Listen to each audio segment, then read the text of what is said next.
Hello and welcome again everyone. We've added this video to the Master's Guidelines because there was a comment about us not actually showing our students in the first or second attunement how we do our healing sessions.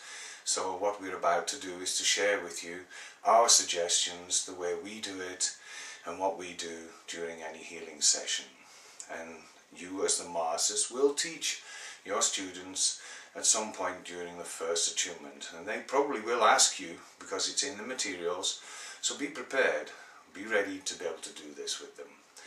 First of all, what we always do is we do the 7 directions with the Shokure and the Seiki. Now that video, I'll put it underneath here which number it is so that you can recognize it and just go find it, and so that you're familiar with it and that you can do that with your student. It is important that you do it with your student. For one, it'll raise your vibrations.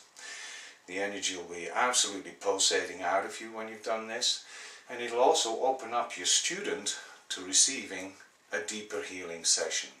So if you can have them do it with you beforehand, that's always going to be beneficial for them. Let them know that, let them know why, and they'll be totally content, totally relaxed, and totally open to the healing session. Now the next thing that we do is, as you've seen in the other videos, what we simply do is we place our hands about 20-30 centimeters above our student or our patient, the person that we're doing the healing for. And as we start to feel the energies vibrating out of our hands, we simply begin to scan. And we've explained this in the other videos, so you know what that is by now.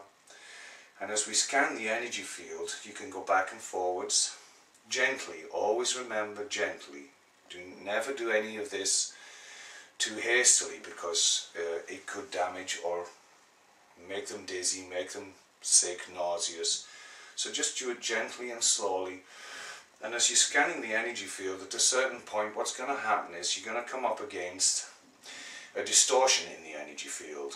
Now that can be cold, that can be a heightened vibration, it can be a diminished vibration. In short, it'll be a different energy than what you've been feeling while you've been doing the scan. It's important to let your students know that at that point they simply let their hands rest there. When they rest their hands above that point, they will start to feel an increase of the flow of energy out of their hands. Instruct them to leave the hands there as long as necessary until the energy starts to slow down, diminish or stop.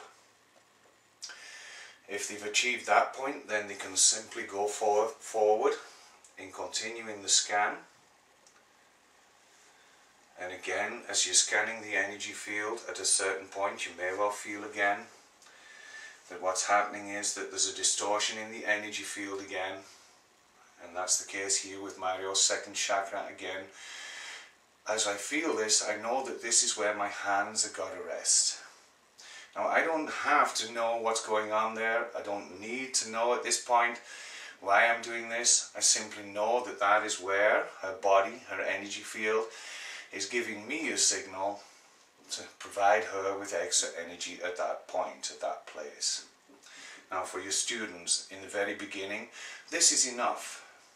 If they want to fill in details and stuff like that in the beginning, then their egos are just going to get in the way.